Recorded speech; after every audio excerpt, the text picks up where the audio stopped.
Hi, I'm Lulu. Welcome to my channel. I'm really happy you're here. So, I'm back on my bench, had a nice little walk, and I brought my little tripod with me, but I don't have the top piece that the camera goes in.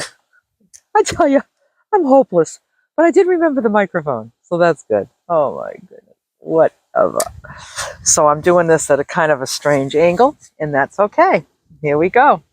So, I'm working on a series of videos to answer a lot of questions about my lifestyle that people have. I've categorized all the questions into about 9 different categories, and one of them was people are curious about my weight loss journey. So that's what I'm going to talk about today, is my weight loss journey. So, you know, my weight problem started when I was about maybe, you know, 10, 11, 12 maybe. Um, I started to have some weight on me. Before that, I was really a very, very skinny, very skinny. Um, my father used to call me olive oil. And my mother used to say, "You're the only one I know that stretch pants don't stretch." Because I was like this little twig of a thing. So that all changed. So by the time I was 14, my mother was taking me to Weight Watchers. I remember the food plan back then, which is very interesting because it's very similar to the food plan I follow today. Because back in the day, way back then,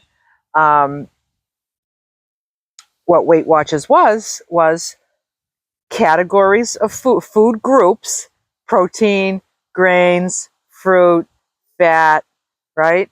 And and then there was things to pick from in each of those categories. There was a list of so many ounces of this and so many quantities of this. That's what Weight Watchers was back in the day, back in the late 60s, early 70s. It evolved into this point system thing.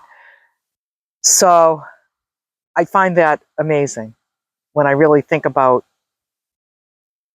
the purity of that food plan back then, which only included really whole foods mainly. Yeah, I don't remember any processed foods being on that list. Yeah, just find it interesting. So I remember I lost 30 pounds. I remember when I went there, I weighed 166 pounds and I got down to 136. And I remember I felt really good. I was now like a teenager that wasn't overweight, and I was able to feel like one of the girls, one of the kids, you know. But that didn't last long because, you know, like most of us, you just keep taking it off and putting it on your whole life. I didn't know that was ahead of me. I didn't know that was ahead of me. It seemed like that was the end. But you know something? When I really think back to it, all the times that I have successfully lost weight, I always thought it was my last time. Always thought it was my last time. Even though the last 10 times I lost it and put it on, I knew that this time was different, and it never was different. It was never different. It was the same. So I just continued on the crazy cycle, up and down, up 20, down 20, up 30, down 20, up 30, down 10, up 30. I mean, it was always like, I was always playing around with right around 30 pounds. I was tall, so the 30 pounds didn't look, it only would affect me like maybe by a size or two. It was never like, I was never like going up like 5 sizes. I remember in my 20s, I remember always staying within somewhat reasonable weight range, within 25, 30 pounds of my ideal weight. And I remember it being a struggle to try to stay there. Like, it was a lot of work to only be 30 pounds overweight. My success was to not be any more than 30 pounds overweight. And it was a lot of work. It was Jane Fonda workouts. It was starving myself. And it was, oh my God, it was just a struggle for all those years. And then in my very, very late 20s is when I had my first baby. And so in the beginning of my early 30s was when the real weight gains started to happen, because I was no longer struggling to stay within that mildly overweight range, and I ended up in obese range. Then in my later 30s, I had my second child. So within those, in my 30s and early 40s, I was obese, which my heaviest weight is 241 pounds. That was the heaviest I ever got. It was hard. It was really hard. I was a size 22, and I had 2 kids. I worked full time, and I smoked. I always struggled with cigarettes as well. So I was on and off smoking, hating myself for smoking, miserable when I wasn't smoking. I was always struggling with my weight. I was either miserable as I was trying to diet to take the weight off, or I was miserable because I wasn't working at taking the weight off. So I was always miserable. I could distract myself from my misery by eating. Or maybe having a few cocktails. That would take the edge off of hating myself. So by the time I was in my early 40s was when I decided, okay, I got to do this. I got to do this. So I had another very successful dieting run. I found a food plan that was very similar to the Weight Watchers back in the day.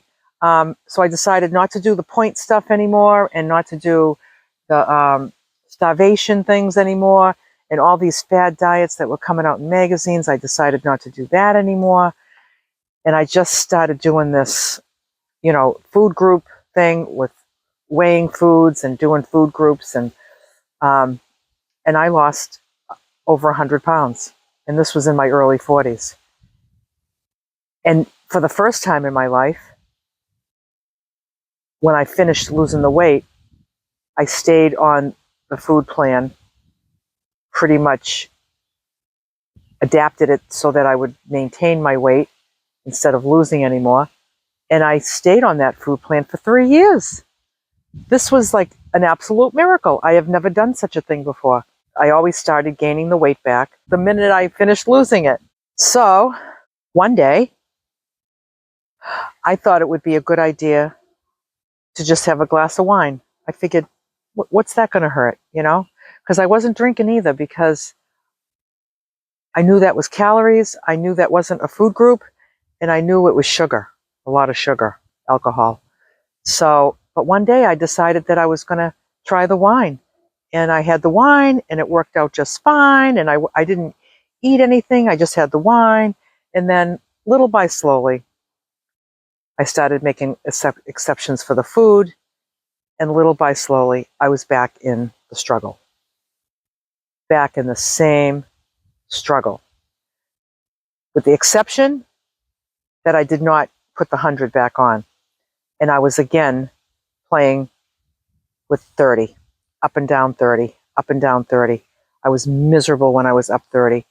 I was happy when I was down the 30.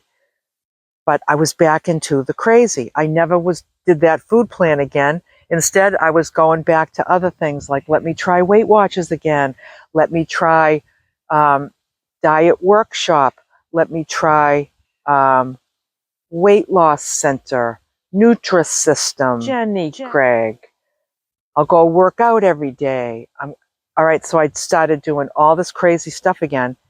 And sure, those things would help me take off 30. But boom, right back on all the time. So now I was doing this for like a dozen years. So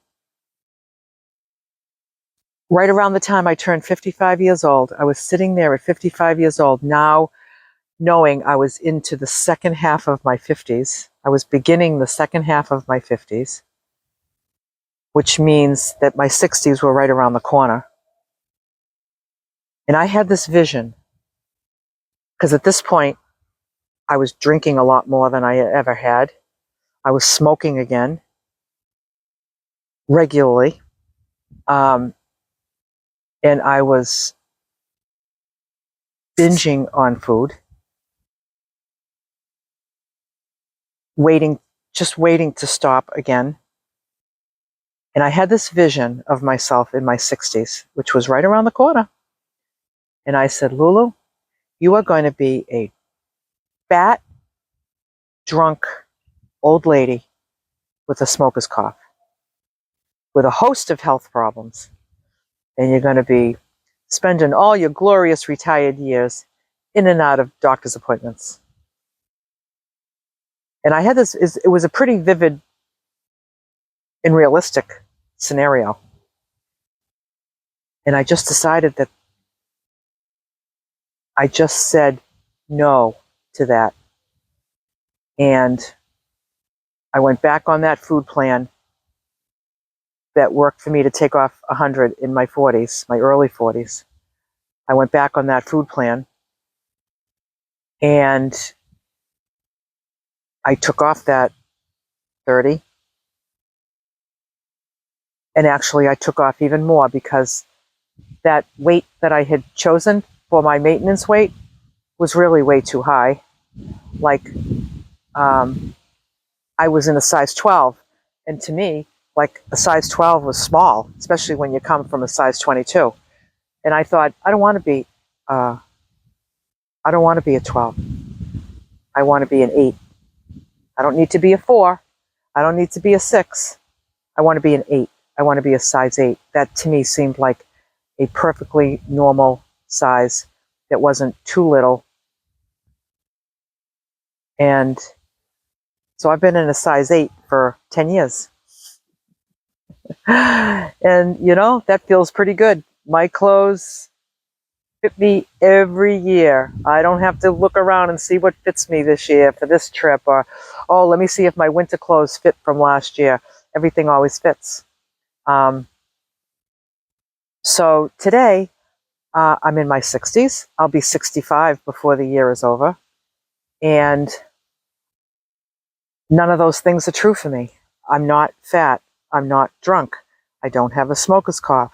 I'm not in and out of doctor's appointments. I'm healthy from head to toe. I've found that by